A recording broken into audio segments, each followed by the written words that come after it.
Okay,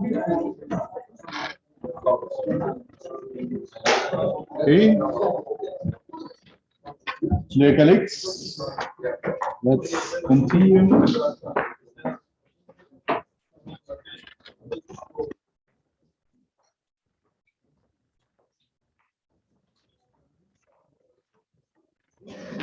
Yes.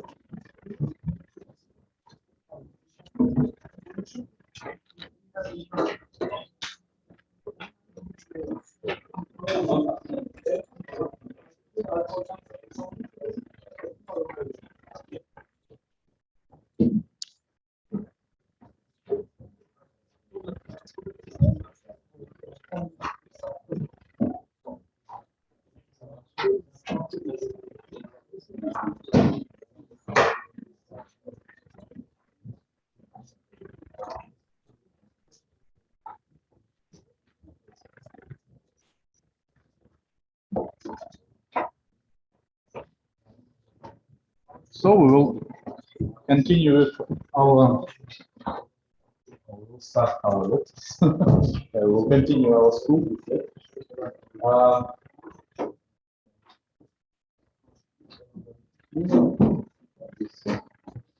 And as far as decommissioning, usually means that we are working with some facilities of nuclear fuel cycle.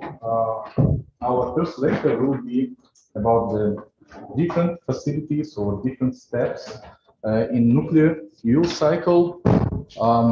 Maybe not very detailed technically, but just an overview of what are the facilities and what is the nuclear fuel cycle in general. I would like to start with the general problem about the energy supply for the population. And from this data, you can see that nowadays it is not everywhere. Everything is good with energy, energy production, energy sources. And for example, steel, it's not very bad at the moment that around 3 billion of people, let's say it's more or less 1/3 of all the population of the world, still rely on the biomass. So they have energy, but it is biomass material, so it is not carbon-free energy. But what is the worst part of this data, that more than 1 billion people still has no access to energy. And bad or I would say poor energy policy in some countries resulted not only in problem just with energy production, energy excess, but this energy poverty resulted also to the medical problem to the population. So the energy itself, it is not only the problem of industry, let's say, who of course requires quite a massive energy sources for metallurgical, for example, purposes, but even for common population, it is highly necessary to have access to the energy for medical purposes, for social purposes, etc. Also, as far as this biological or biofuel or biomass fuel, it is not very clean sources of energy, because this fly ash that is produced due to the burning of this fossil fuels, for example, they are also resulted in the contamination of air, and this again leads to different diseases and decreasing of the life expectancy, etc. So we need some clean and sustainable source of energy, And also, as the previous director of International Atomic Energy Agency claimed that if we would like to meet the climate change goals, we have to reduce our CO2 emissions, and by 2050, around 80% of all electricity will need to be low carbon. And what are the safest and the cleanest sources of energy? It may be surprising, but even from this data, the death rate from accidents and air pollution, you can clearly see that nuclear energy is one of the safest sources of energy, comparing to coal and oil, for example.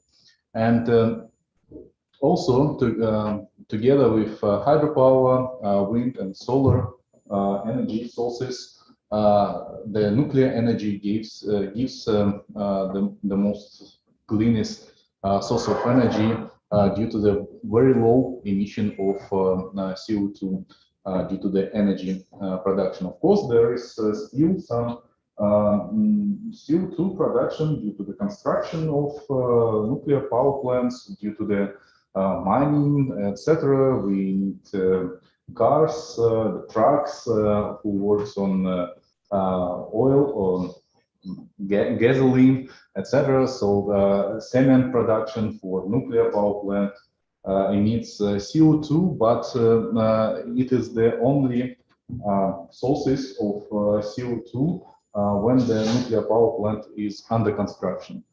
During the operation, the CO2 emission is very, very low, as far as we don't burn any fossil fuels, etc.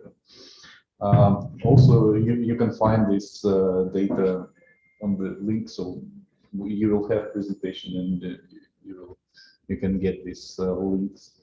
And also, if we compare the amount of fuel that is required for the production of the same amount of energy, we can clearly see that nuclear energy is a very dense source of energy, because the nuclear forces, the 5-6 orders of magnitude much more intense than any chemical reactions. So the nuclear fuel is normally hundreds of thousands times more dense than any chemical fuel. That means that for the production of the same amount of energy, we will need much smaller area of the earth, of the land, even if we compare the nuclear energy with solar or wind energy. So this is just an example from YouTube channel where we clearly see that, for example, for the production of 1 gigawatt of energy, we'll need around 1 square mile of land to operate nuclear power plant, and for wind turbines, so we will need 360 times more land, and for solar panels, we will need 75 times more land to put all these solar panels to produce the same amount of energy. So, but anyway, together with this sources of energy like solar energy, wind power, hydropower, the nuclear power plant, nuclear energy, they form so-called green square. It is a concept of ecological green sources of energy, and these two sources, hydropower and nuclear power plant, can serve as a constant, sustainable sources of energy, and the wind power and solar power can serve as the sources of energy during the peak of energy consumption during the daylight when all the companies are working, all the people are working, and we need much more energy than during the night, for example. And thus, these four sources of energy can form this very sustainable net of an energy source. And thus, nuclear energy has a potentially very valuable role to secure the energy supplies, and nuclear energy can do it safely, as it was seen from these charts about the safest and cleanest energy sources of energy. And when integrated with other sources of energy like solar power or wind turbines, it can also gives very long-term security for supply of nuclear energy, almost independent on economical and political cases. But it is important for us, as for nuclear specialists, nuclear scientists, nuclear physicists, or chemists, it doesn't mean that we have to try to trust to build the trust of the public to the nuclear, and a very important way to do this is to demonstrate that we can handle all these facilities safely, and also that we can remove them afterwards also safely. And remove means decommissioning of all these nuclear facilities, and also during the operation and after the decommissioning, we produce radioactive waste, and it is important to safely manage all of this radioactive waste. But very often when we talk about the nuclear energy, very often we suggest only the nuclear power plant, and but it is not the only point. It's not only one. Well, it is only one part of the nuclear fuel cycle, because nuclear energy, the production of nuclear energy requires all the steps from starting from uranium mining to uranium refining and conversion to uranium hexafluoride, to enrich uranium with isotope 235, and then fabricate fresh nuclear fuel. Only after these steps we produce assemblies with nuclear fuel and put them in nuclear power plant, in nuclear reactor, and after a certain time nuclear fuel is no longer in use, and we take out this spent nuclear fuel, store it for a certain time to cool it down, and then we have two ways. Either we dispose spent nuclear fuel directly, and it is open nuclear fuel cycle. That means that we don't reprocess this spent nuclear fuel, and we don't take any actions to extract valuable components, let's say, but directly dispose the spent nuclear fuel. It has to be noted that there is still no final disposal for spent nuclear fuel in operation. So the first will be in Finland, probably, or maybe in USA, because they have this waste isolation pilot plant that was first operated as storage for high-level waste, but most probably that they will license it for final disposal. So we'll see. And Closed nuclear fuel cycle means that after some time of storage, of cooling down the spent nuclear fuel, we extract, we reprocess the spent nuclear fuel, we extract valuable components like uranium, plutonium, some other components to produce the fresh fuel that is called, in this case, in the case if we use a mixture of uranium and plutonium, it's called mixed oxide fuel.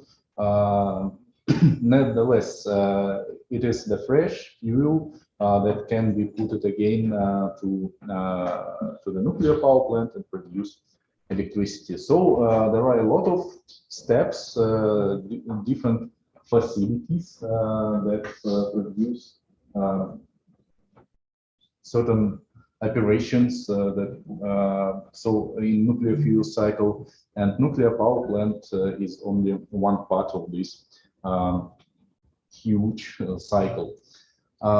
So we will start with uranium mining to see different steps in different facilities in nuclear fuel cycle, and there was let's say three kinds of uranium mining. It's carriers, mines, and underground leaching. Of course, underground leaching is most favorable, most convenient way to extract uranium from the ore, because we just inject the solution, for example, of sulfuric acid through the injection well. This solution goes through the ore and dissolve all the uranium and some other metals, and then we pump it out, this solution with uranium, and this solution goes through these pipelines to the plant where uranium extracted and or separated by sorption or other methods.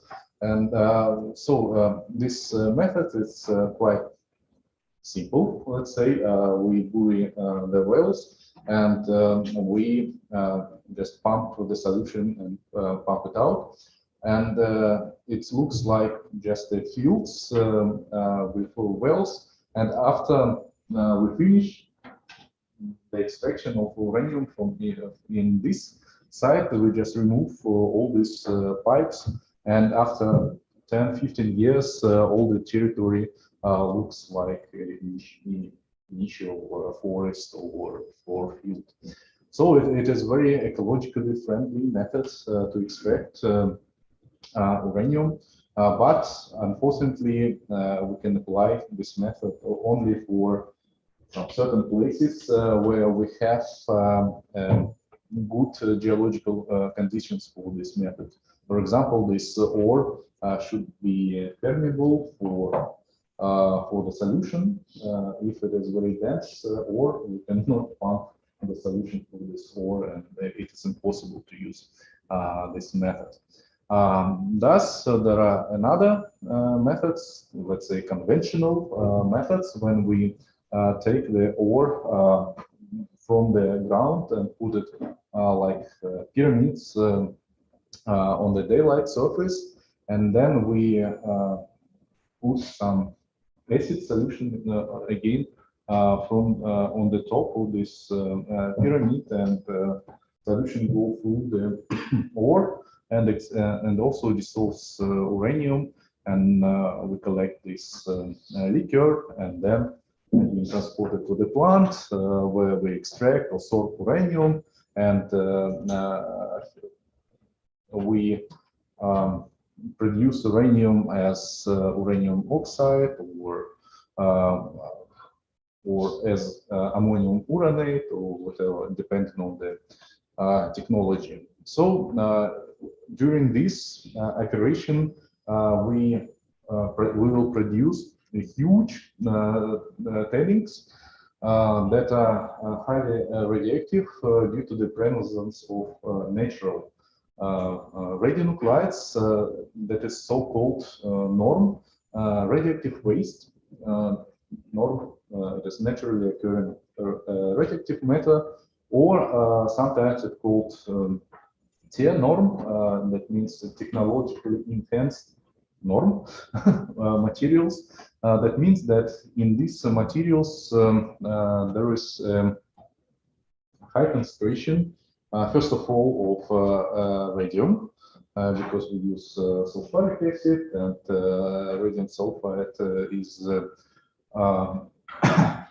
insoluble solid, so it concentrated in tailings, and one of the decay product of the radium is radon gas, radon 222, and radon located in the group of noble gases, so it doesn't react with the components of these tailings, and thus radon gas simply goes out to the air. And people who are working in this territory, they have quite a high exposure to radon, to radium. Radium has, for example, gamma lines at energy around 186 kiloelectron volts. So there is a high, at least higher exposure dose of the gamma radiation, and people who are working in this,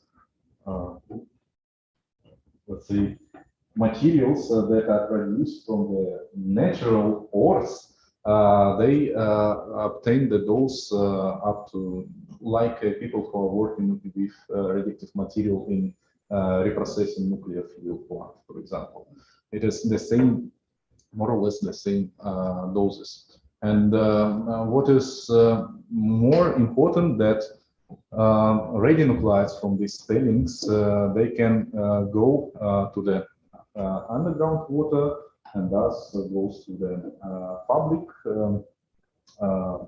tap water system, or to some rivers or whatever. They can go to the plants, and animals and people will eat it. So due to the leakage of the natural radionuclides, we will have much higher doses for population. Again, even if it is a natural radionuclides, it doesn't mean that it is safe to handle that, because it depends on the their concentration, not just the origin of the radionuclides. Sorry.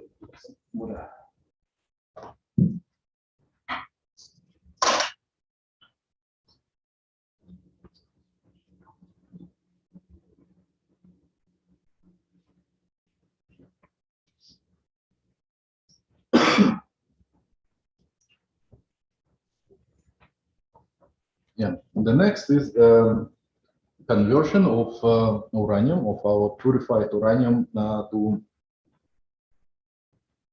uranium hexafluoride, because we will need to use it as a source for further enrichment of uranium. Uranium hexafluoride is very convenient material, because the temperature of sublimation is only 56 Celsius degrees. And that means that it goes easy to the gaseous phase without going through the liquid phase. And we can use this gas at relatively low temperatures to separate two isotopes. And during this conversion operation, of course, we also produce some B products that contains uranium and some other radionuclides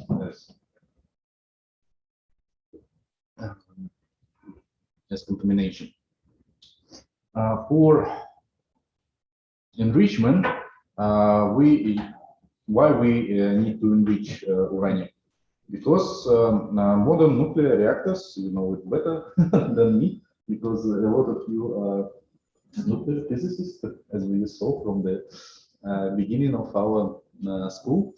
And modern reactor, they normally require the concentration of uranium-235 in the fuel in the level of 2 to 5%. And natural uranium contains around 0.7%. Thus, we have to enrich or increase the concentration of uranium-235 in the fuel. For this, we can use either gas diffusion methods, where we pump the gas under pressure through the membrane, and the lighter isotope goes faster through the membrane, and thus this gas stream is enriched with lighter isotopes. Or we can use the gas centrifuge, where due to the formation of the high gravitation, let's say, we also can separate, stratify two masses.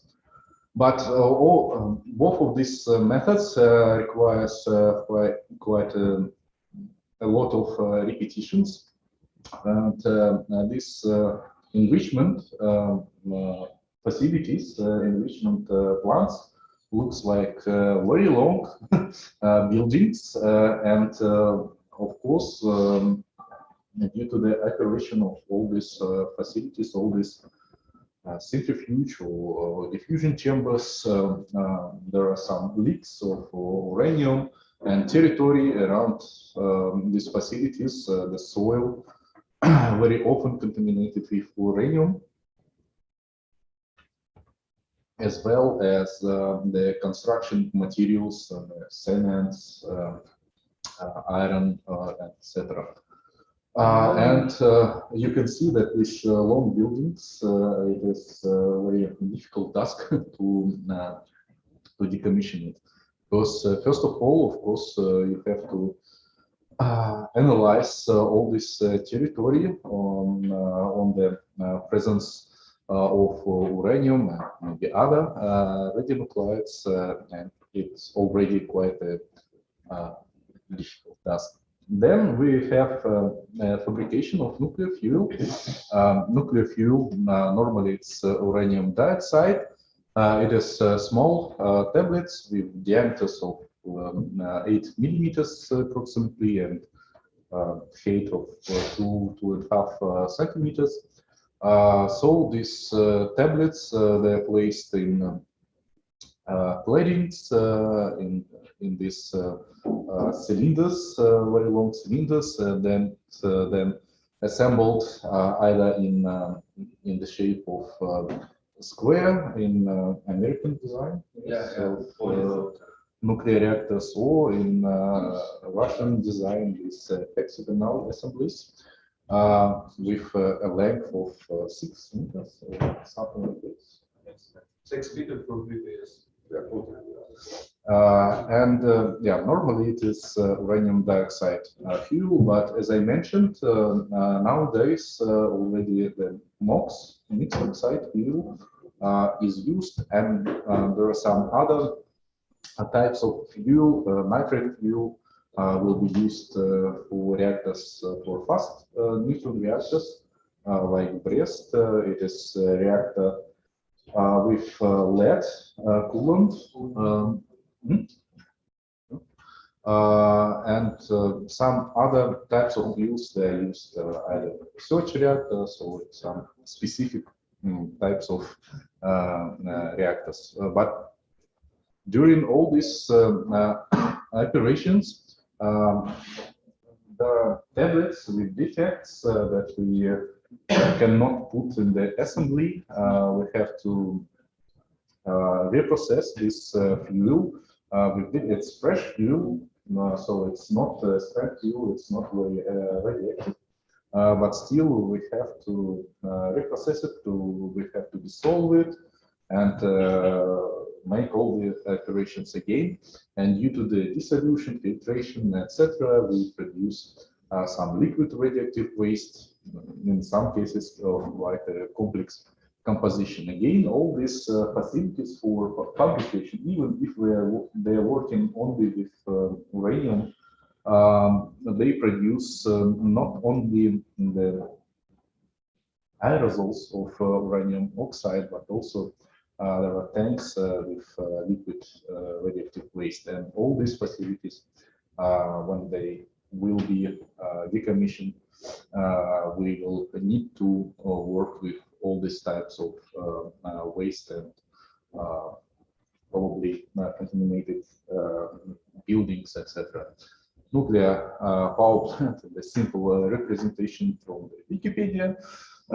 So we have this reactor where all the nuclear reactions take place. Water or other coolant is heated, then the heat goes through the heat exchanger to another. Working fluid. Working fluid. Yes. This working fluid. No, this working fluid. Let's call it. Okay. And another changes what is working fluid. Okay. So this heat goes to working fluid. The working fluid rotates through it, and then electricity is generated. And normally there should be no release of radionuclides, but it is not the case. So there is always release of gaseous radionuclides or some release to at least to this coolant, the release of radionuclides, and all this equipment are not pure. It is contaminated with radionuclides. And spent nuclear fuel itself, after working, it is a very complex mixture of different elements. Half of the periodic table is there, and it is not just a homogeneous solution of elements in uranium oxide, but very often these elements form their own phases. For example, like these noble metals, and they form so-called epsilon phase. It is metallic droplets inside the fuel. Normally consist of calcinoids, platinum, palladium, also containing some technetium and some other metals. Alkaline and alkali earth elements, they form like salt compounds on the grain boundaries. Gaseous products form these channels that are clearly seen on this fuel, and it is also a very visible parameter, or how to say, a trace that you can clearly distinguish the fresh fuel from the spent fuel when you look in microscope, and you will see these bubbles, let's say bubble-like formations on the grains.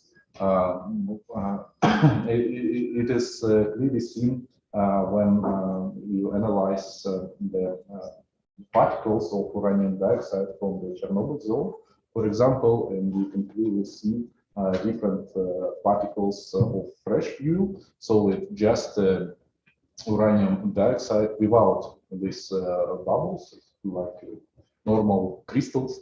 And then you will find some hot particles with these bubble-like structures that is clearly tell you that it is spent fuel particle. And so due to the formation of all these new components, due to the cracking of the material, there is a loss in heat, in thermal conductivity, in compressive strength, for example, characteristic. There is swelling of the fuel. So, and also there is accumulation of so-called neutron poisons, like neodymium, like rare earth elements, and others, and other nuclides. And so with time, nuclear fuel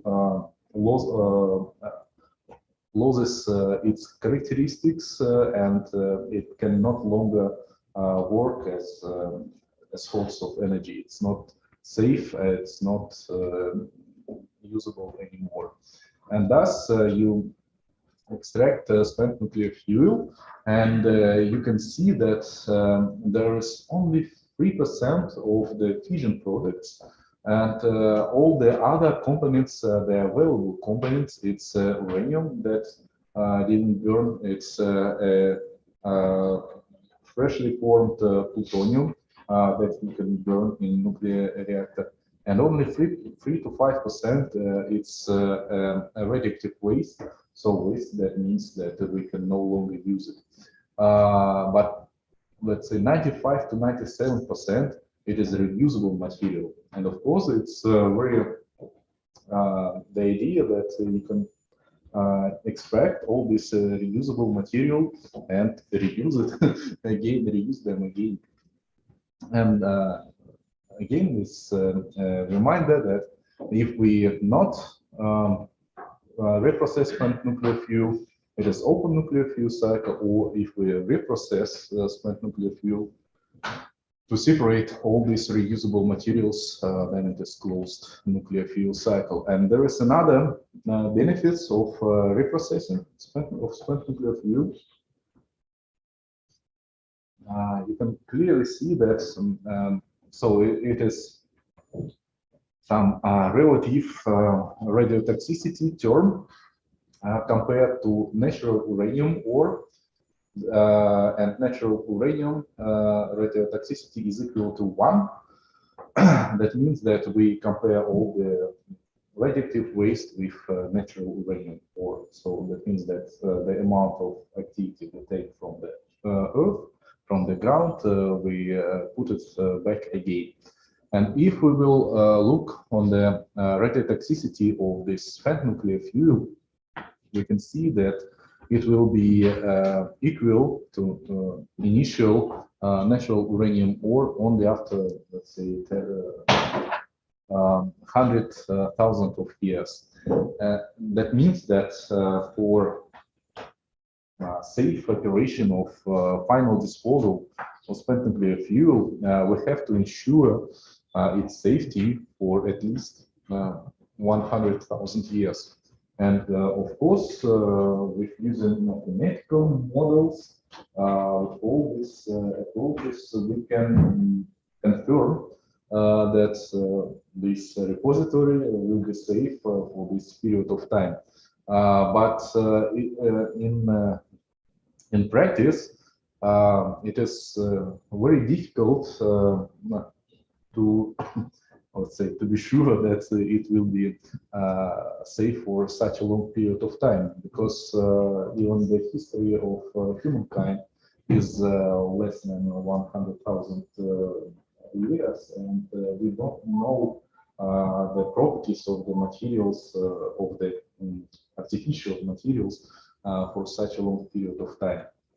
That means that, of course, with use of mathematical models, we can make some suggestions, but will they work or not for such a long period of time? Who knows?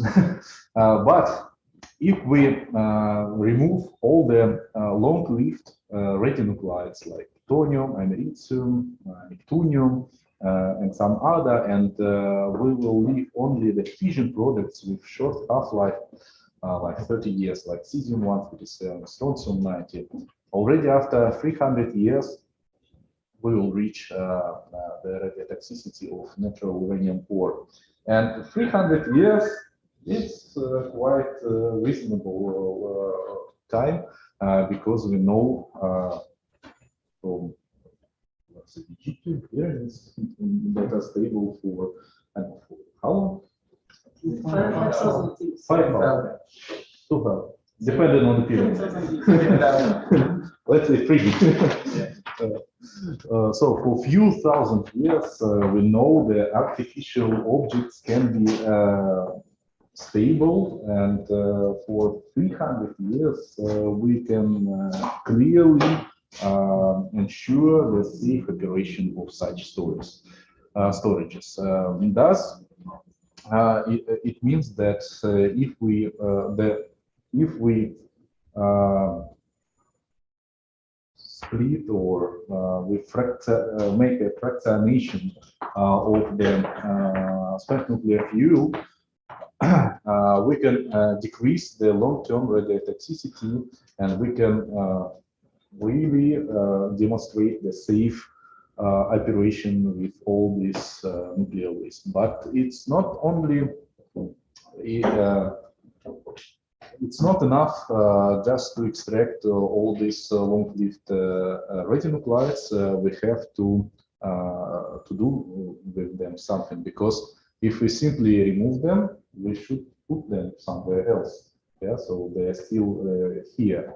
But there is an answer for this. It is transportation, where we can either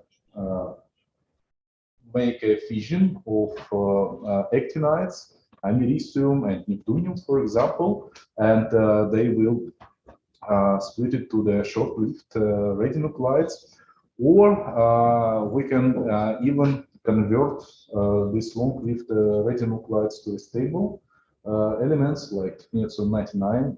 We can convert to Uranium 100. It is stable atoms, stable nuclide. Thus, the transmutation, it's not only the conversion of the long-lived radionuclides to a shorter lived radionuclide, but it is even the conversion of radioactive elements or components to a stable ones. And for this, we can use fast neutron reactors. We have already two of them, BN reactors, BN 600 and 800. That are under operation for many years in Ural region, and there is a new reactor, Brest, that is now under construction in near the Tomsk, in Series. Yeah, that's in Series. It's sort of like a closed fuel cycle. Yes, yes, it is for 300 megawatts. Yeah, it is a demonstrative reactor. It will be how it's called, pilot demonstrative center or something like this. With this reactor, it will be fast neutron reactor with lead coolant and all their facilities for fabrication of fuel, reprocessing of spent nuclear fuel, immobilization of high-level waste. All these facilities will be on the one side. So it will be like demonstration of. So much 10 kilometers. Huh? That's Sorry? near from me. Yeah. So Only it's, 10 kilometers. yes, it's in CS. Yes. Yeah. So we can.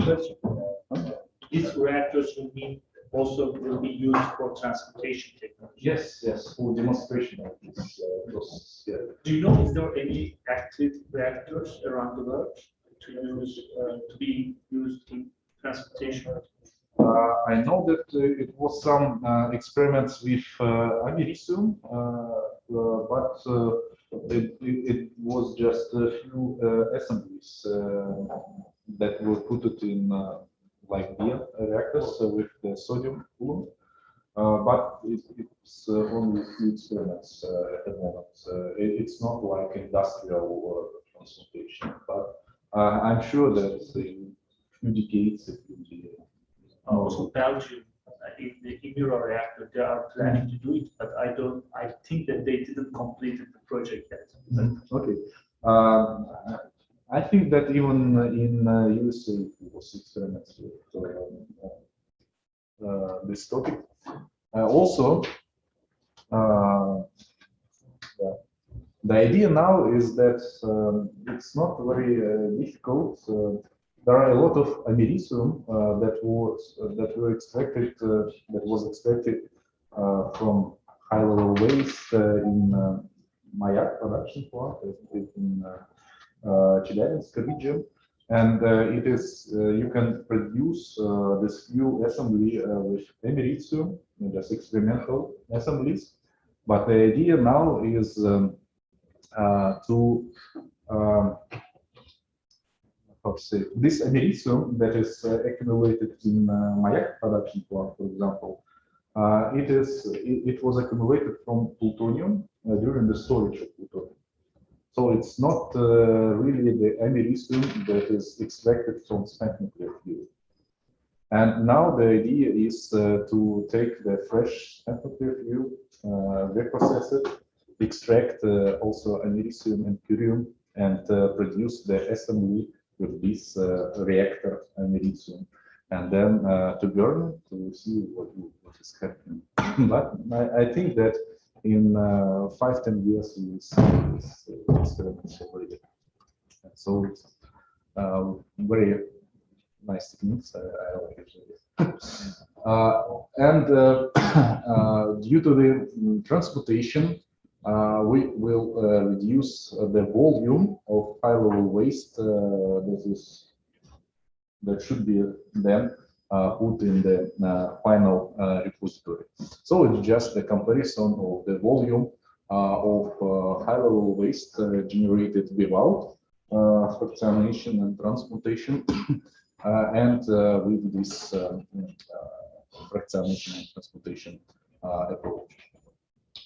And for separation, we use the technique liquid extraction. It is widely used in industry, in hydrometallurgy, and for this we can use redox properties of the different actinides. It is very, from one point of view, the very complex redox chemistry makes it difficult to work with actinides, but from the other point of view, due to the such a lot of different oxidation states, we can play with it and with them and separate effectively. And that is used in so-called PURX process, that is plutonium-uranium redox extraction from the spent nuclear fuel.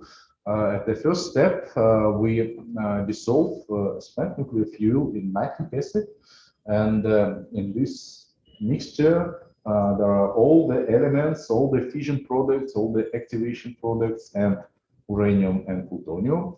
And by the extraction with the 3-methyl phosphate, we extract only, mainly, it's better to say mainly, uranium and plutonium, because there are some other minor components that are extracted. And we separate two phases, organic and aqueous phase. And in organic phase, there is only uranium and plutonium. And then we wash this organic phase with the aqueous phase containing some reducing agent. It can be iron 2, or it can be some organic reducing agent, or it can be even uranium 4, because it reduces plutonium 4 to plutonium 3. And plutonium 3 is not longer extracted in organic phase. It is back extracted to aqueous phase, and uranium remains in the organic phase. And thus we can separate first uranium and plutonium from all these fission products, and then we can separate uranium and plutonium for some reasons. Of course, this system was used for plutonium production, weapon grade, etc. But nowadays it is used for uranium separation for production of fresh nuclear fuel. There are plenty of another extraction systems that are under consideration for, or under development for extraction of some other components. As I mentioned, this americium and curium metals, or we can separate selectively cesium or strontium for the application in some industrial tasks. So there are plenty of different molecules, systems, etc. And this studies always can continue. What is extractant for California? For California, well, I don't know. We use this for curium. It's not represented here, but it is phenolphthalein-based diamide of decarboxylic acid. And for californium, I think it can be Based on the chemistry of the element. The selection process based on the chemistry of the element mainly. No, because, for example, I can go back a bit. These elements, two elements, americium and curium, they're both in trivalent state in aqueous phase. They are very close to each other. That means that they have very close ionic radii, and that means that only by using the chemical properties it is impossible to separate them. But curium, for example, is a bit more covalent, generate a bit more covalent bondings, and that help us to select such extractant that will have soft and hard centers for bonding, and depending on the combination, let's say, we can tune this covalency in bonds, and it will help us to make stronger complexes with one element and another. So that it's not real chemical properties, because it's such a very small difference, but quantum chemistry, as I mentioned, also help us to make this selection of extractants. It's not it's not always only a chemical properties, but it is like physical chemical properties. For example, this extractants based on crown ethers or calixarenes, they are based on the exchange of water shell of the cation to these oxygen atoms. So it's, again, it's not a direct chemical properties, because there is no change in, let's say, chemical composition, but it's more like physical properties of these cations. Yeah, it depends on the size of the cation, on the polarity. Like quantum sieving. Like what? Quantum sieving. Yes, more or less. Yes. But it's not with the solid phase, but it's all everything in solution. Yes. Yeah. And due to all this reprocessing operation, we produce a huge amount of the liquid radioactive waste. And in the very beginning of the atomic era, let's say, it was not the ecological issues were not on the top of the list of the problems, and thus many of this liquid radioactive waste they were just released in nearby rivers or ponds or lakes, and all this procedures resulted in a huge amount of the natural water reservoirs that are contaminated with the technogenic radionuclides. This example of Mayak production power plant, it's Lake Karachay, that is no longer exists because it was decommissioned. It was fully filled with soil, let's say, and some cement. But there is a Techa river that is still contaminated with radionuclides. And this is an example from USA, the Savannah River site. They have these cement tanks they put all the radioactive waste. It is alkaline waste of very complex composition. They have very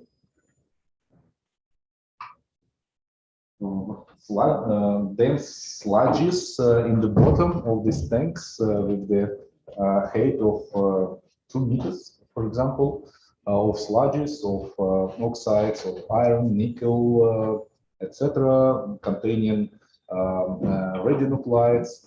And the worst part of these tanks that they were not designed to hold this solution for such a long period of time.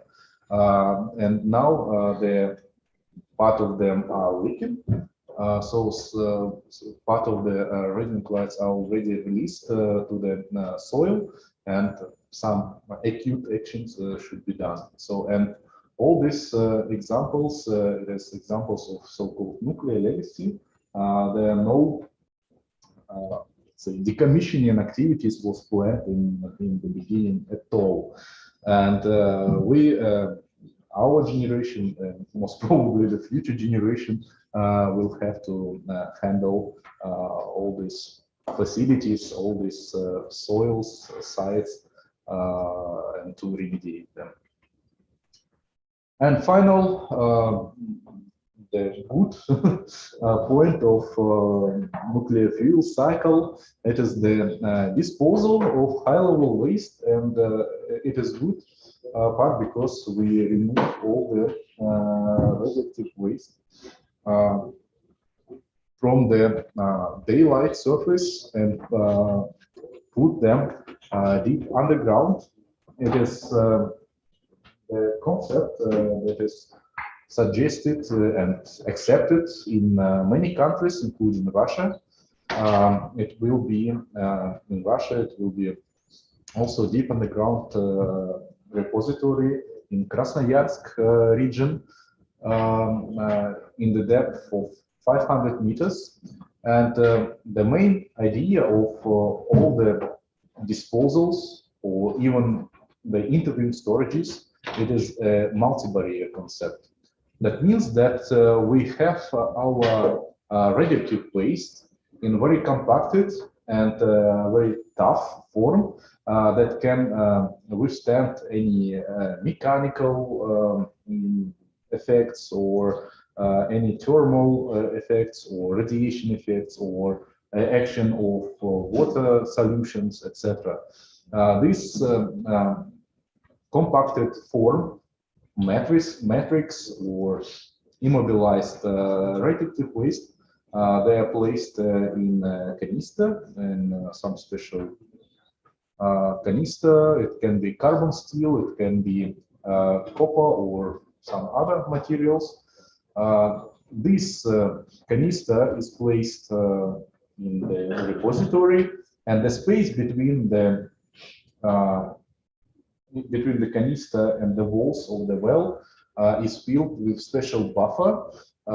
Normally it's some clay minerals, bentonite, for example.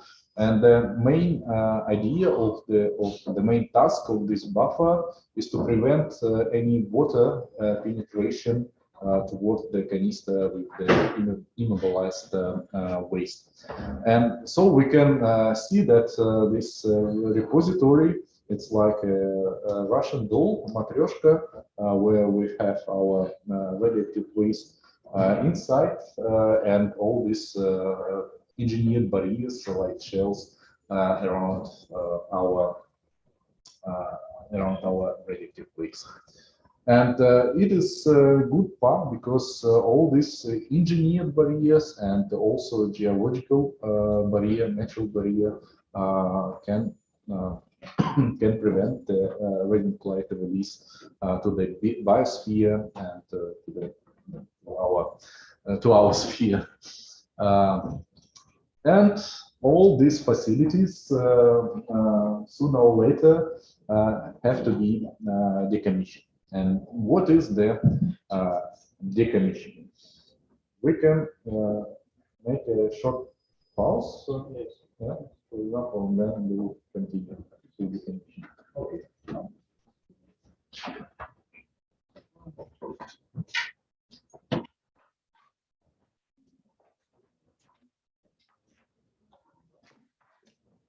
What is for Russia? Is it granite or? Yes, it's not pure granite, it's nice. Nice. So, crystalline rock. How's the time frame to build it? So nowadays they construct underground research. They already started.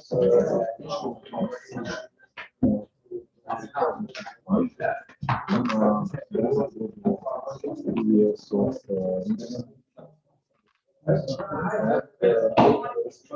initially it was like that 2015 it's the final report and There's been a big work, but it's very similar to the Swedish Finnish model. more or less, but the design of the was very different because it's like underground, but here will be two wells going down. Okay, so no people are going down. No. People go down. So three wells. One well one well for personal, and one well.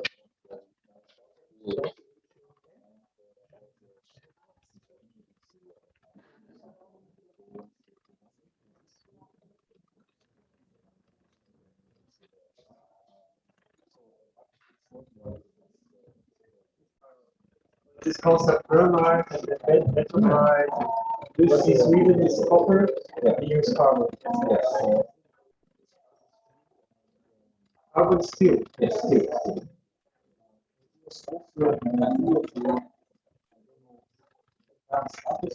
idea.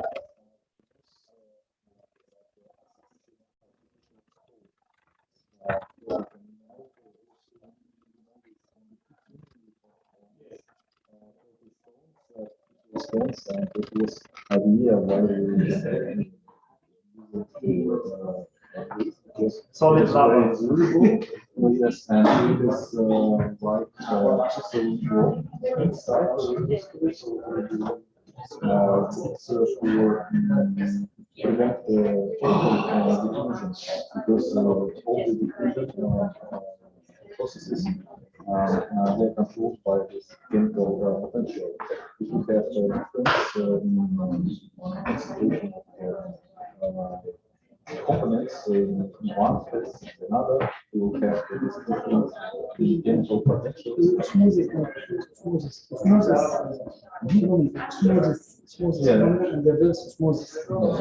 Yes, The problem with that is the mechanical properties, right? The raw artificial stuff is brittle, can crack. The metal. Maybe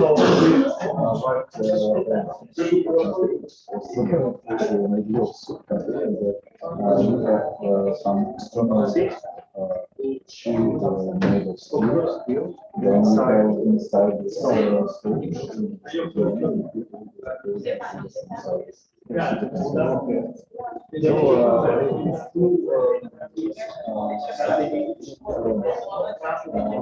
Small panel.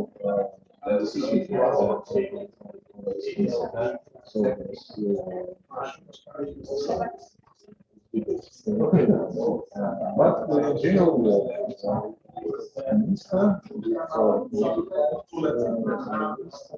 still a lot of research on different methods, there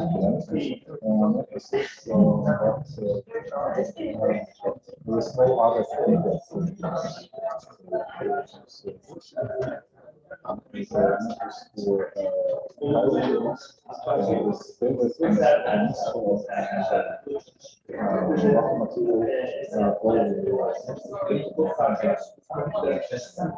clay.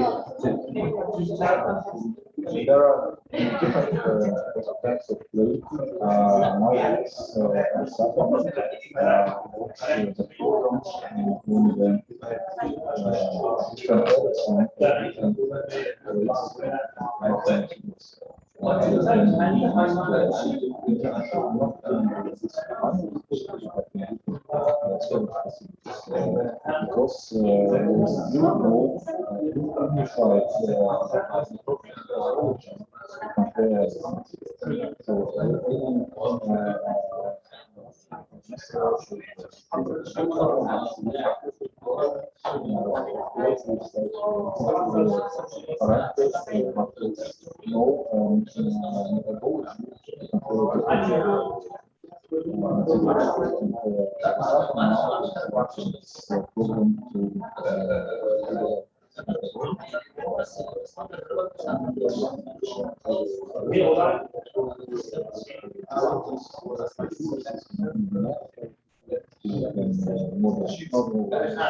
Time, over time.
Researchers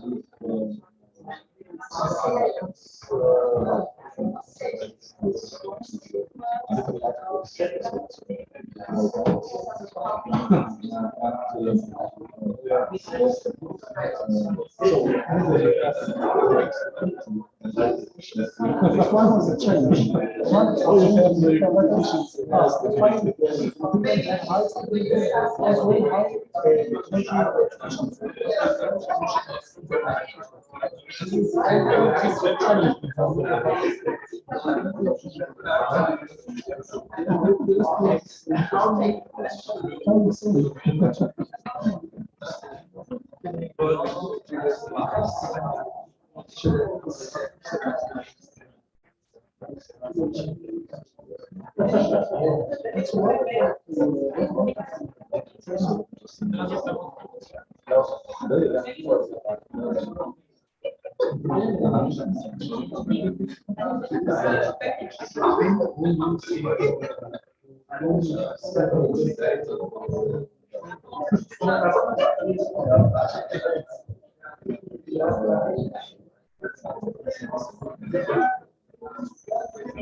One of the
mechanical system, you have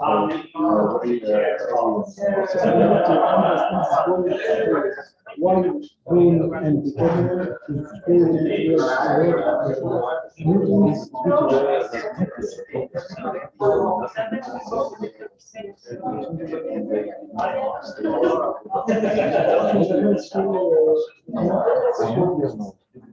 is size effects for yes, gamma rays I can handle because gamma electrons and alpha they interact with electrons. And if you have more dense gamma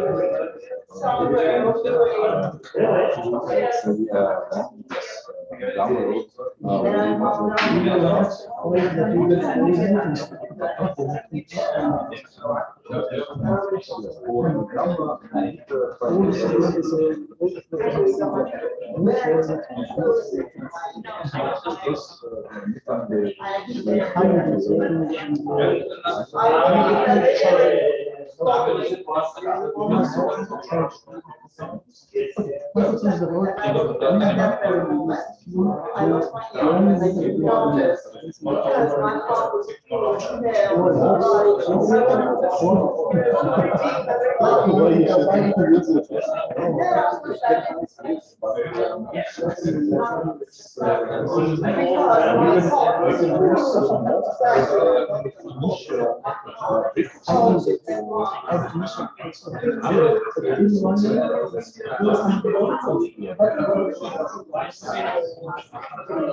for example, uranium block, and just imagine a lot of energy inside, but we could the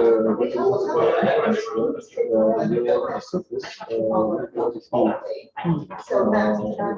it will be not fitted because all the energy inside will be that's why we have the sides all the heat will be on the surface. And in this case, the size we have for nuclear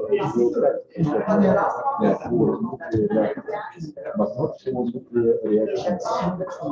Yes.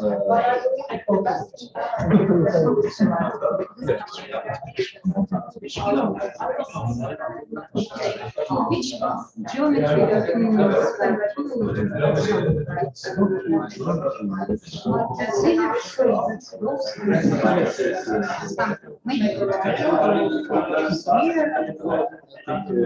distance. I think it was Like sphere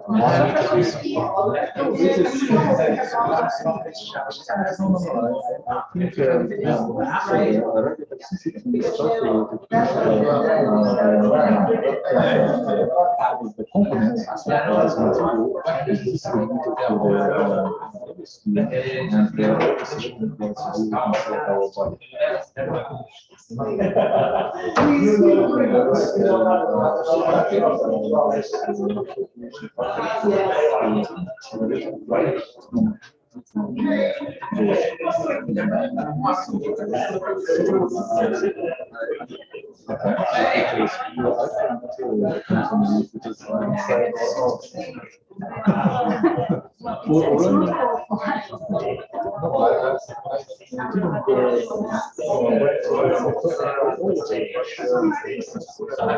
It's toxicity, that means that it's inside of our body. That we ingest, we inhale, we consume. It's modeling technique always ready. That is toxicity. It's not the external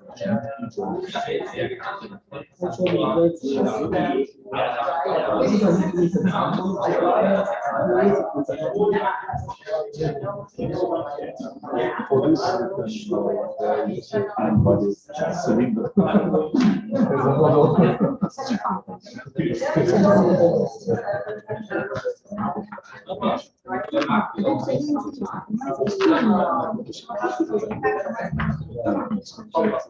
model.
Михаил Иванович, прихожу в отдел кадров. Так, говорит, сейчас, говорит, значит, сначала, говорит, давайте диспансеры, дисплей, говорит, какие диспансеры? Зачем? Человек приехал, не знаю, издеваетесь? Какая нафиг медицина? А потом дошли. Точно? Ну, конечно. Ну, естественно.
Would you play inside for all the days? So the first one is to do this, right?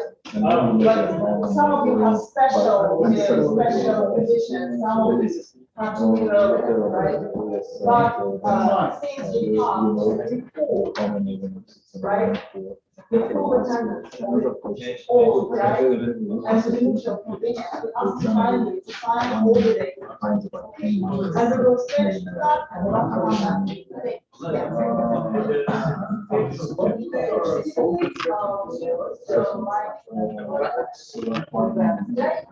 Андрей, что за тема дается?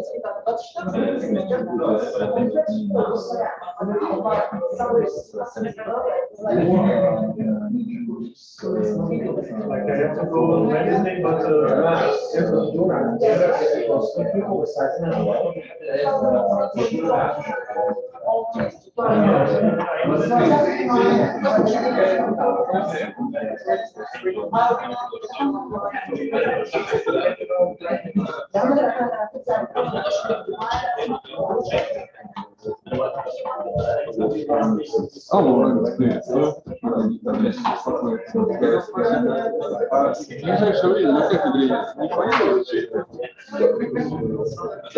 Ну вот по поводу, как раз у меня сейчас школа проходит по выучке эксплуатации.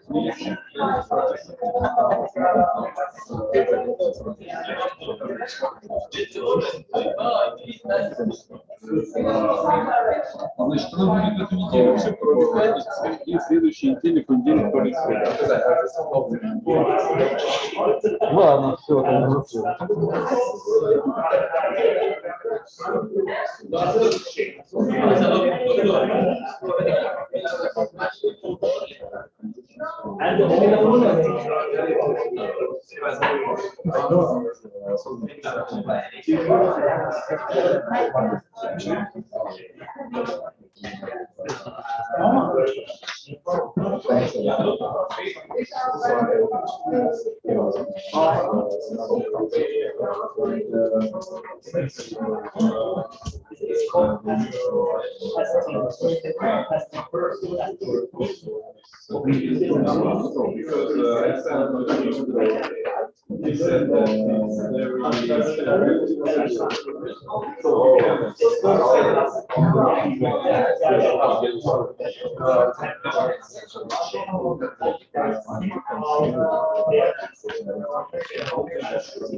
And better on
So, dear colleagues, let's continue at Leach.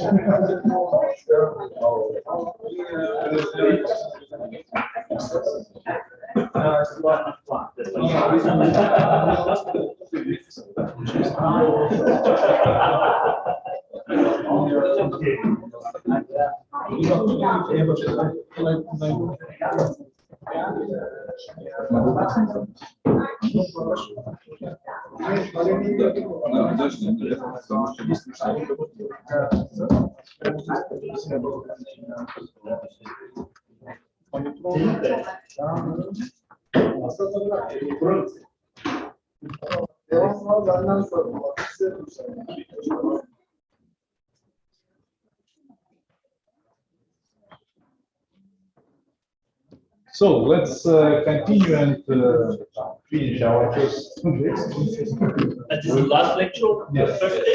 Because we'll have dinner. No, 1.5 hours. So we'll continue with just a few words about the decommissioning. From the beginning.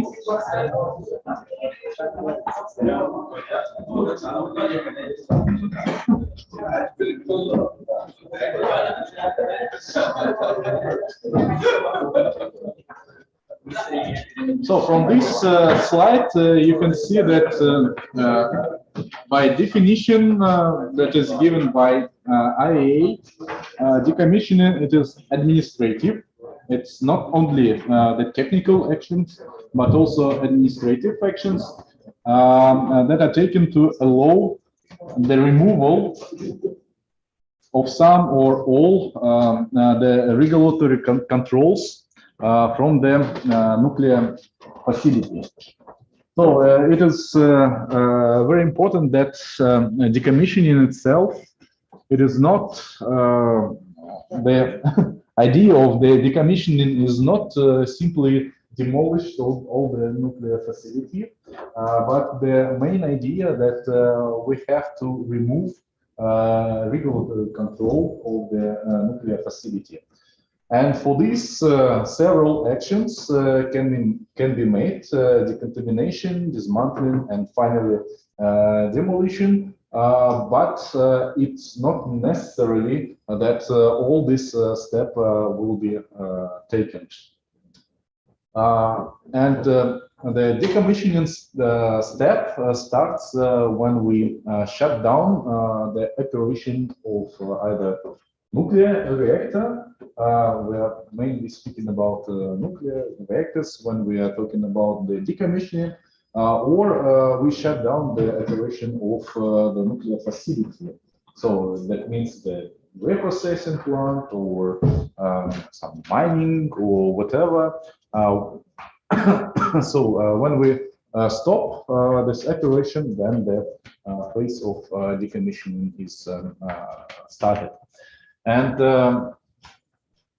we have different strategies for the decommissioning of any facilities. It is deferred or delayed dismantling. That means that we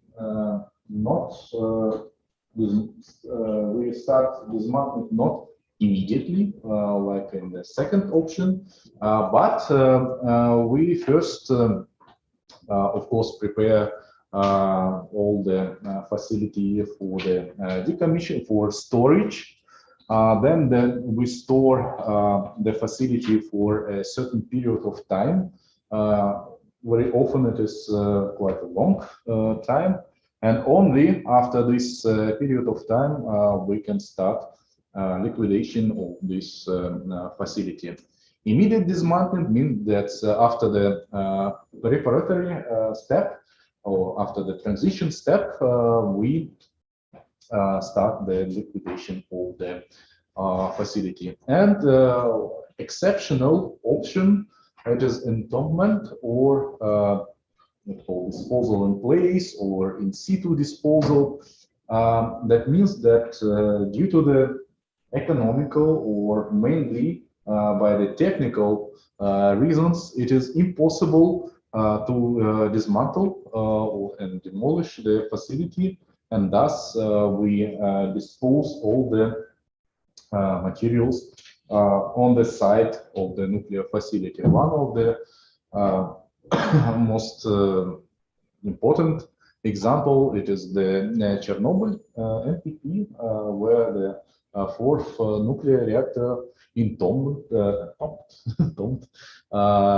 in the site. Decommissioning, it is a very complex task that requires the solution not only technical issues but financial, managerial, a lot of managerial aspects. It is of course social and environmental issues. And even from these examples, you can see that decommissioning, it is a very time-consuming procedure. In general, it is not in general. Now it is thought that decommissioning step should be considered in the very initial design of the facility to decrease all these issues during the decommissioning step. But of course, we understand that it is very difficult because we don't know what will happen in 50 years. Just imagine what people thought 50 years ago with the techniques that they had at that time and now.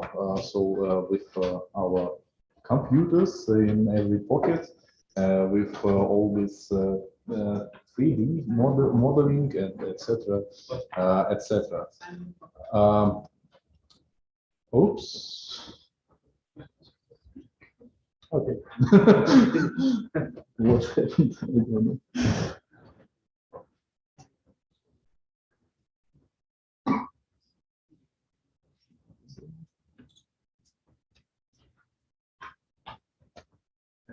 Okay.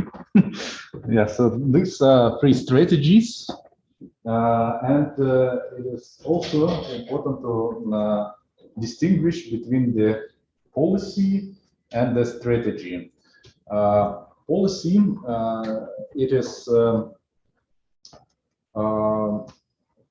the regulatory basis for decommissioning, and strategies they are aimed on the end state of the decommissioning of the facility. Again, these three strategies of the immediate, deferred, and atonement, we have different transition periods, and transition period is very important because when we shut down the operation of the facility or of the reactor, that means that we have to provide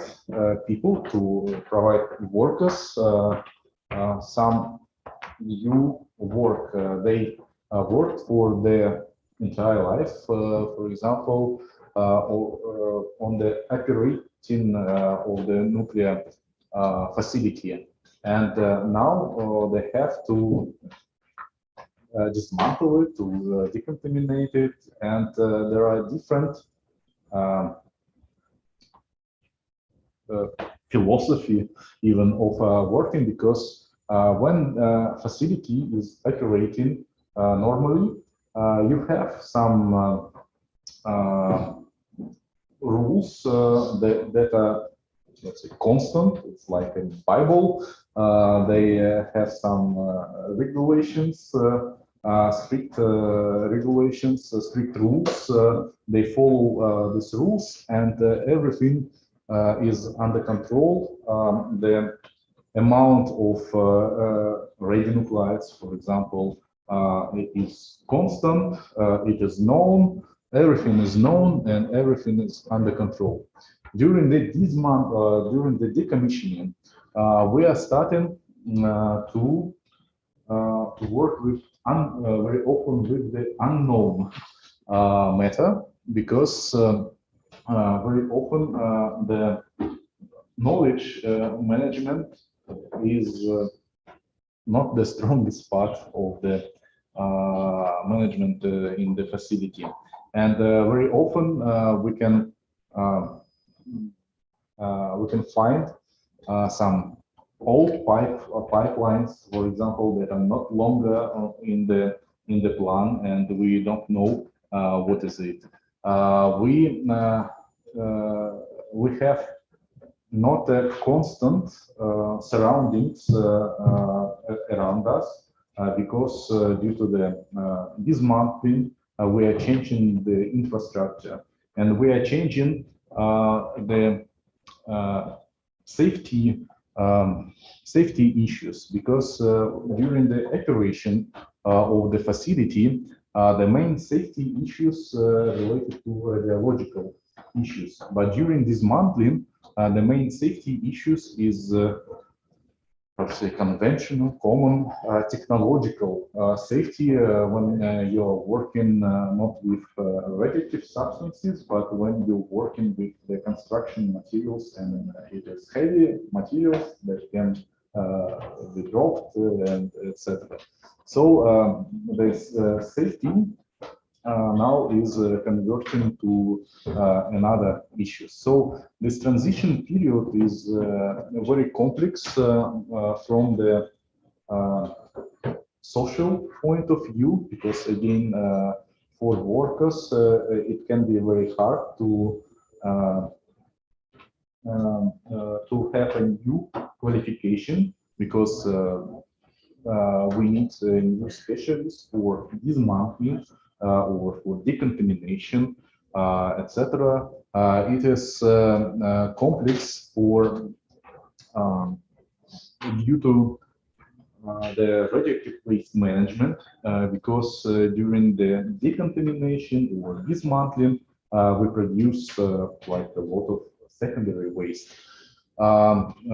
It is also so during the transition period, all the procedures of the decontamination, of the cleaning of the drain system, removal of the spent of the fuel from the site, all these operations are in transition period. So it is very important and very complex period of time in the life cycle of the facility. And then why we sometimes we have immediate dismantling or sometimes deferred dismantling. It depends on the radiological aspects, first of all, because very often it can be more safe and thus economically profitable to just to wait for a certain period of time that radionuclides will naturally decay, and then we can work safely. We will not need to make a lot of efforts to save our people, our workers from the radiation fields. And that's why very often, not very often, but in some cases, the deferred dismantling is more profitable than the immediate dismantling. Of course, if you have decommissioning in a very short or in shorter period of time, it looks very interesting and for people and from economical point of view, but for safe operation, it's not always possible. And yeah. And atonement, as I mentioned, it is not always it can not be used always, because it usually it used in some exceptions when it was some accidents, for example, and there is no technical possibilities to extract or to isolate all the radionuclide radioactive materials from the facility. It can, yeah, like in Chernobyl, for example. And the strategy it is based not only on radiological factors, but you can see that plenty of other factors depending on the decided end state, what it should be, restricted use or non-restricted use. In some cases, why we should, of course, unrestricted use seems very very good, but it's not always required to have unrestricted use as the end state. For example, if the facility can be used for other industrial application, the access of common public will be not allowed. That means that we don't need unrestricted use if it will be the closed territory under some restriction rules. So depending on the further use, possible use of the facility, we also can choose the end state of the facility. Of course, the financial resources nowadays. So the financial resources is very close to ethical factors also, because ethical factors means who will pay for for the decommissioning. And nowadays policy is that the operator of the facility who has all the benefits from the operating facility should pay for the decommissioning, because the polluter should pay. It is related to ethical factor, and financial resources means that it is good then we have let's say a new facility, nuclear power plant, and we understand that in the future we have to decommission it in one way or another, and we organize a special decommissioning fund where we take part of the price of electricity produced, for example, that is paid to this decommissioning fund. And then after the shutdown of the nuclear power plant, we have enough financial resources for the decommissioning. But nowadays, in Russia and in many other countries, we have a problem of such called nuclear legacy that was formed due to past actions, and it was no decommissioning plan at all. And of course, it was there were no decommissioning funds, and it is very complex stuff that nowadays the operators who have this nuclear legacy, who already doesn't have any benefits from this nuclear legacy, only some cost for storage, for taking actions to prevent the radionuclide migration. The operator is already paying for to take care about this nuclear legacy, and he cannot pay for the decommissioning also, because it is very very costly operations. And in this case, for example, our government can take part of this financial cost to help the operators to decommission. So the financial resources is a very complex task when we are speaking about the nuclear legacy, about the facilities that should be decommissioned due to the accidents, etc. So very often it's a complex task. Of course, it is material management, but it's also very closely related to the knowledge management. Material management means that we know exactly how many turbines, how many vessels, pressure vessels, or whatever we have in our facility. We know their size, their weight, where dimensions, with the contamination, etc., etc. And it is the material management. And of course, before any decommissioning step, all this inventory of materials should be checked, and all these reports about the material inventory should be rewritten. Knowledge management, as I mentioned, it's related to the not only material management, but also to some changes in construction, in the holes in the walls that are not expected. It was real examples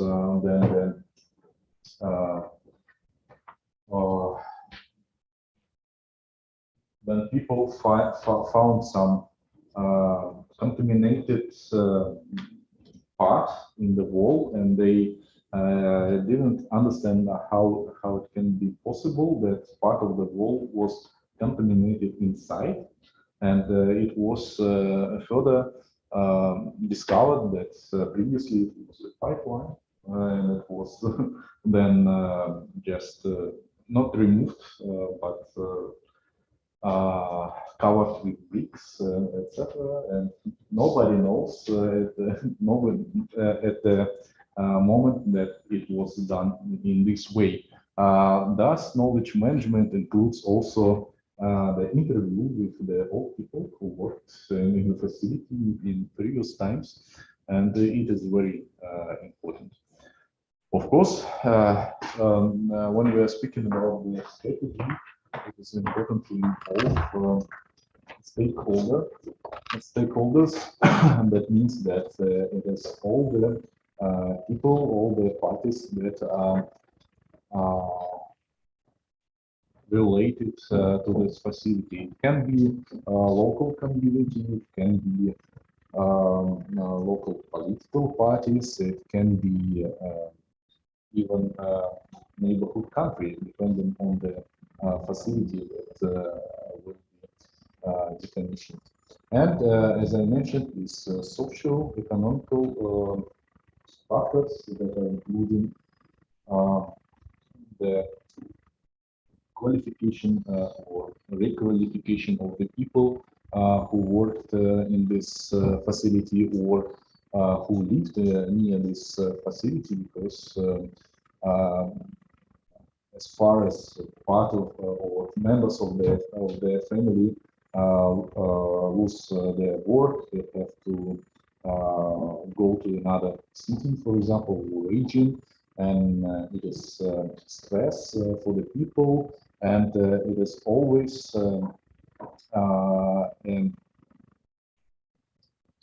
actions that are aimed on the decreasing of these negative effects on the society and, of course, on the economy of the region.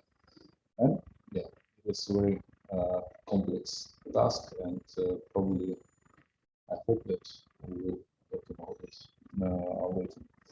And during the decommissioning, as I mentioned previously, during the decontamination, during dismantling, we produce a lot of secondary waste, and we should safely manage this waste. And waste, just to remind you also that radioactive waste, it is the materials that contain radionuclide, and these materials are no longer in use with current technological level, but also not only the radionuclide, not just content of the radionuclide, but this content of radionuclides should be at concentrations greater than the clearance level, because as I take this example, that we are all radioactive because we contain natural radionuclides, but after our death we are not radioactive. Because the concentration of radionuclides should be above some clearance levels. And important part of radioactive decay, I showed you this change in radiotoxicity and talked about the time that is required to reach this radio equivalence to natural uranium ore. But it is also important to remember, it is a good example that radioactive waste they have a benefit because their toxicity is finite. Due to the natural decay of radionuclides, the radiotoxicity is decaying, also is decreasing, and it is not the case for stable elements like heavy metals like mercury, cadmium, or other metals. So this can be seen as a benefit of radioactive waste that their radiotoxicity is decreasing with time in comparison with our stable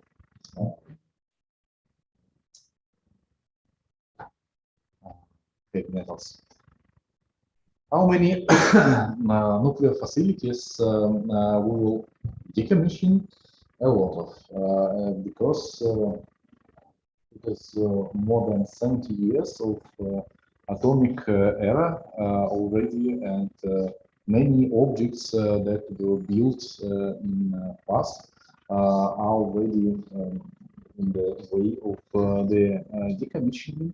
And by 2050, it is expected that more than 1,000 nuclear facilities will be decommissioned. It is a huge market for companies, and that's why it is, yeah, numbers are not the good thing, but the main important part that the market will grow, because the number of nuclear facilities that are under construction also increasing. That means that the number of facilities that will have to be decommissioned will be also increased.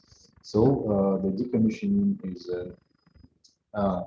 also important and very good way to invest research capitals, let's say. Also, there are numbers about the different facilities of the nuclear fuel cycle that are expected to be decommissioned. And again, you can see that there are quite a lot of facilities. And nowadays, there are around 200 nuclear reactors are already shut down. So that means that they have to be decommissioned, and only few of them decommissioned at the moment. Can I ask a question? Yeah. Do you know how many of them are planned to be shut down, or they are being shut down before they planned? I mean, like Germany, Yeah, I understand. I think not a lot of. More open than the nuclear facility are extended in the lifetime, not decreased in the lifetime. Yeah, there can be this earlier decommissioning due to technical reasons, or like in Germany, political reasons. Yeah, it can be also be done, but not normally the lifetime of the facilities are extended. Yeah.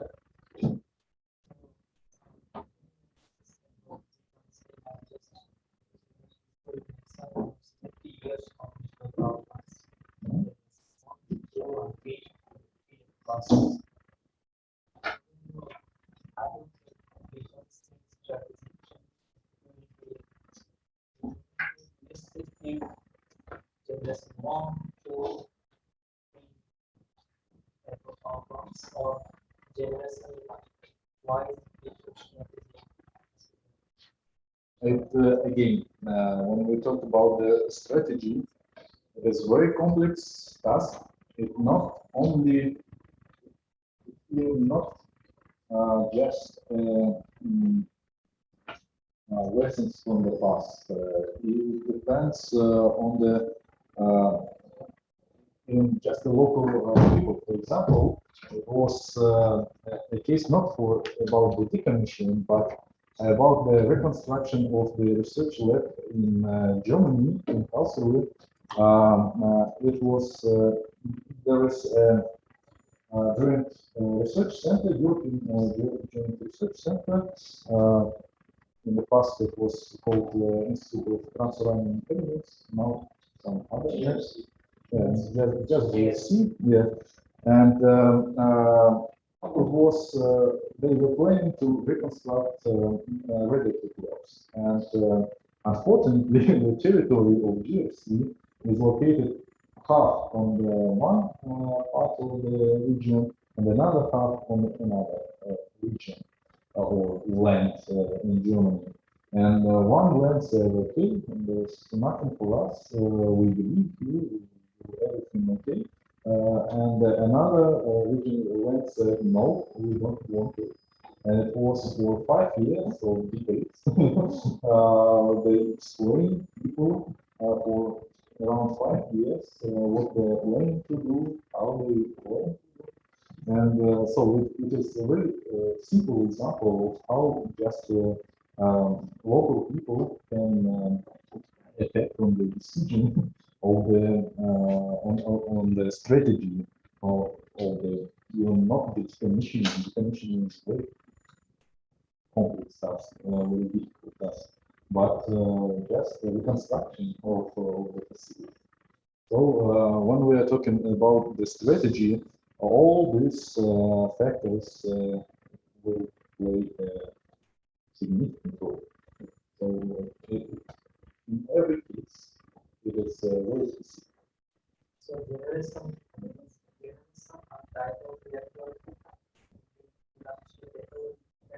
Yes, of course. Okay, from just technological point of view, people can say, okay, we can use these techniques because they were already deployed successfully for this type of reactors or buildings.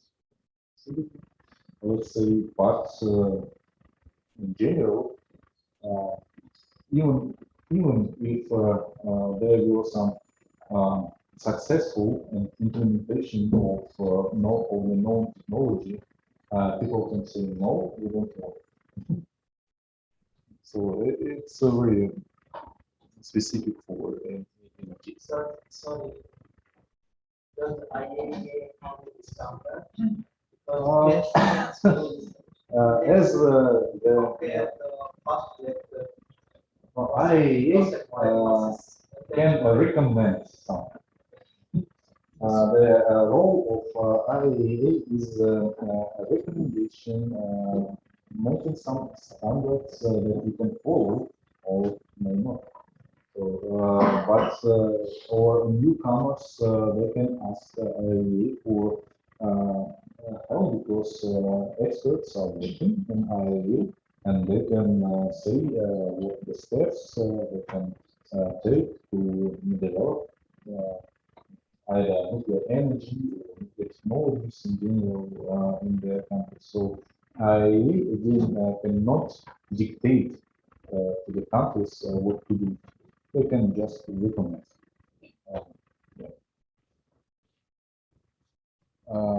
Yeah.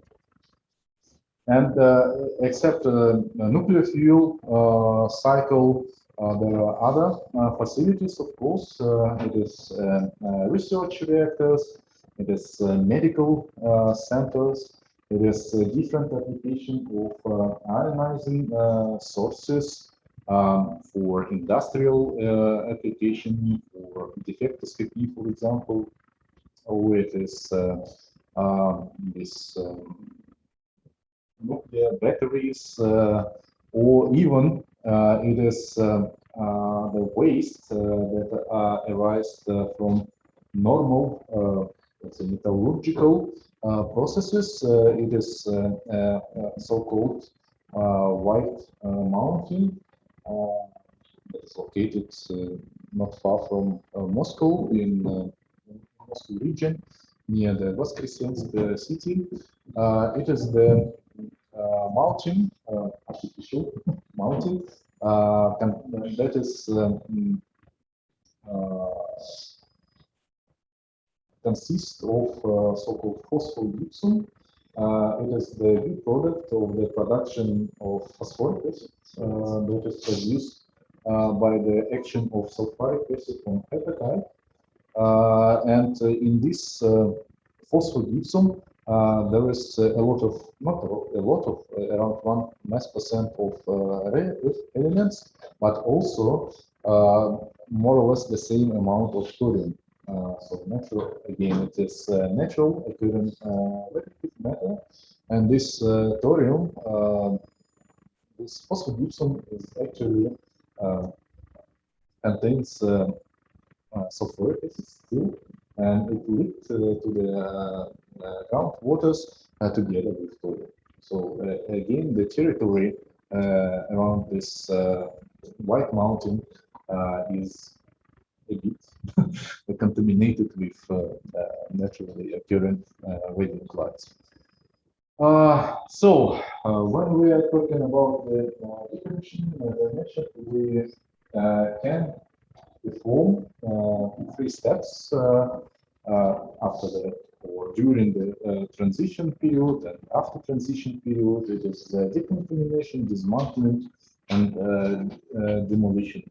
And there are plenty of different methods that are already applied or under development for decontamination.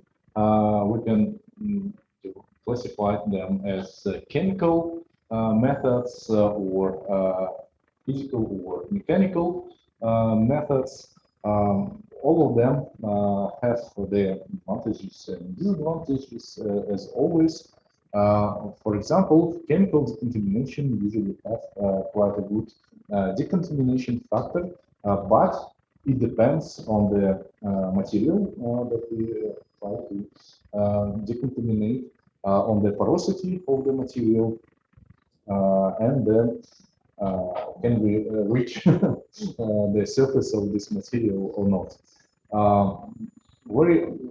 In some cases, mechanical decontamination, even simple like polishing decontamination can work, but it is not always the case. How to choose between different decontamination methods? Again, it depends on the, first of all, material that we try to decontaminate, its accessibility, and radionuclide in inventory. Why we can use decontamination, for which purposes?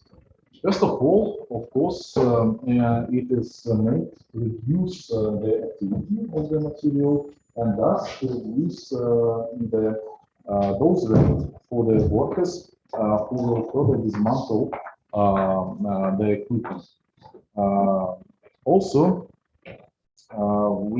as far as we remove part of the activity, we not only reduce the dose rate for the workers, but we also reduce the class of the radioactive waste. That means it can be further more economically profitable to dispose these materials, because the lower the class of the radioactive waste, the cheaper the disposal. So it is quite simple. And disadvantages of decontamination, in which cases we should not, or not should not, but we have to think about it, that during the decontamination, the workers who perform this decontamination will also receive some additional radiation dose, so it is always balance between radiological risks during decontamination and after decontamination. And if we don't perform decontamination at all, and what will be the radiological risks? Decontamination can be expensive. Of course, it takes time, not only to implement, but to plan the activities. And as I always mention, we produce a secondary waste, either it is liquid waste if we use chemical decontamination methods, or it can be solid waste when we use mechanical decontamination methods, for example. There is a list of different methods for chemical and physical and mechanical decontamination. We will have the presentations but some shared folder. I think so you can see all these methods. Not all of them, again, are implemented already. Many of them are just an idea how to make it, but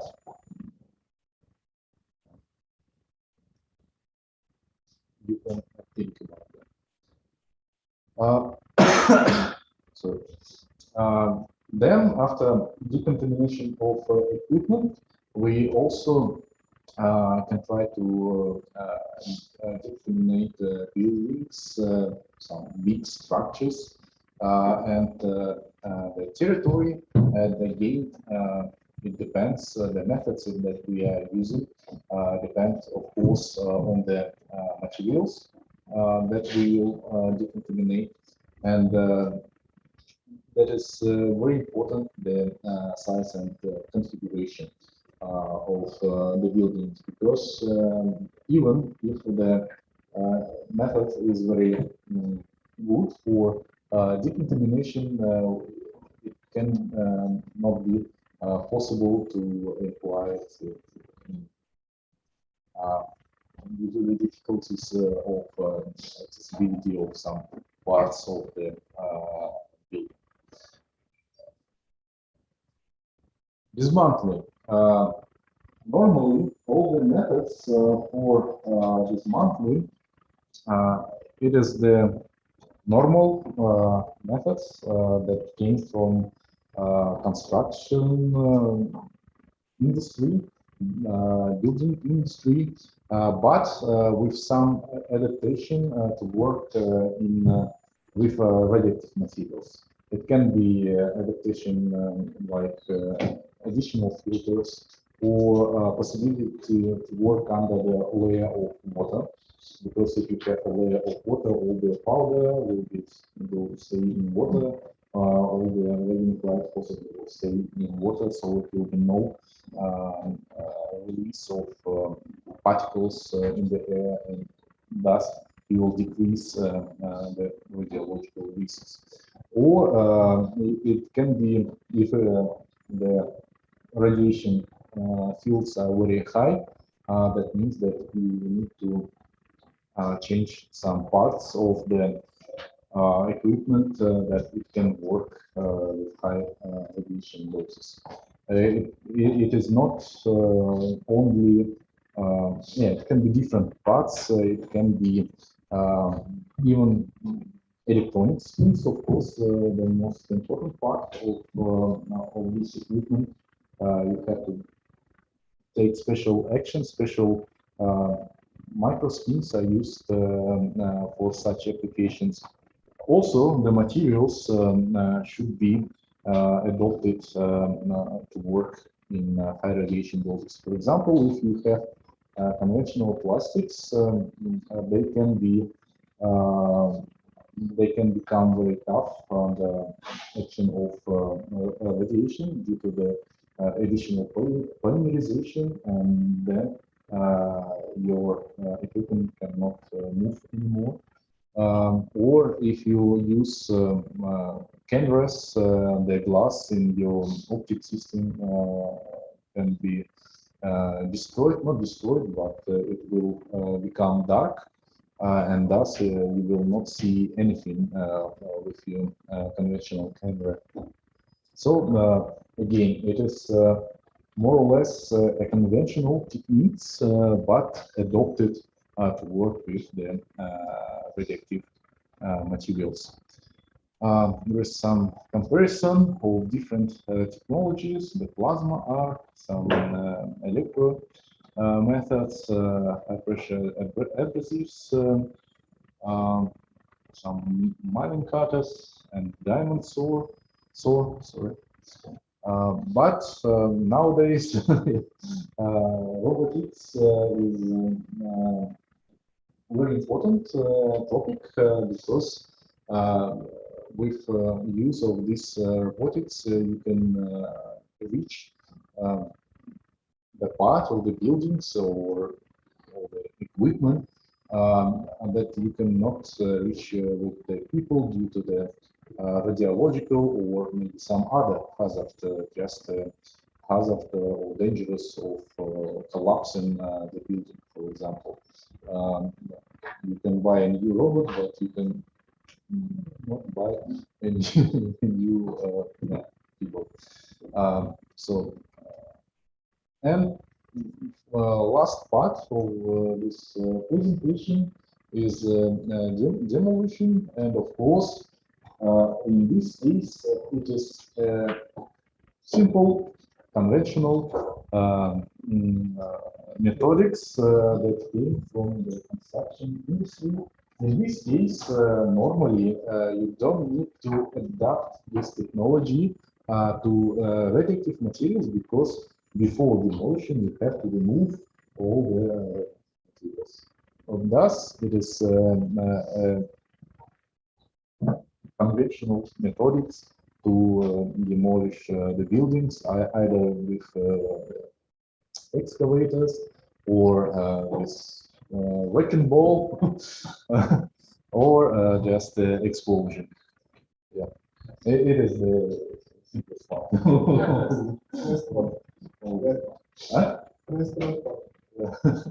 So thank you for your attention.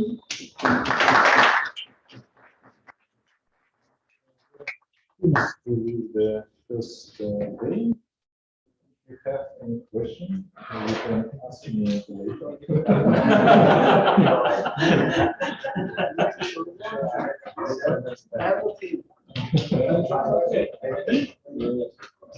Yeah, we have some time because actually we will have the dinner at 5:30.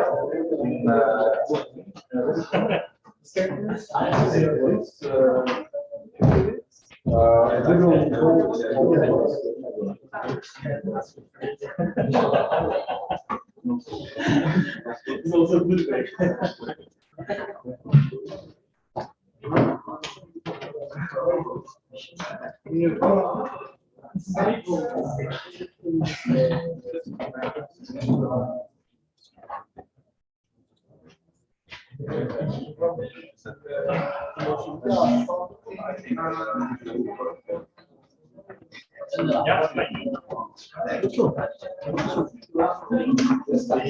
Please, yep. Excuse me, who's outside? I have another presentation on international conference. Okay, you want to present? I already presented. Okay. When I was outside, excuse me, no problem.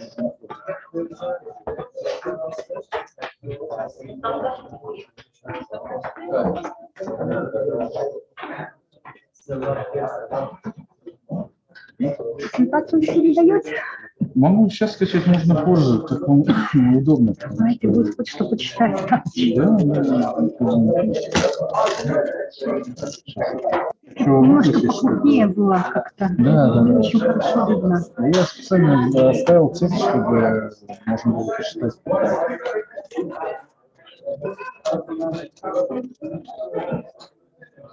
Обычно я стараюсь поменьше текста.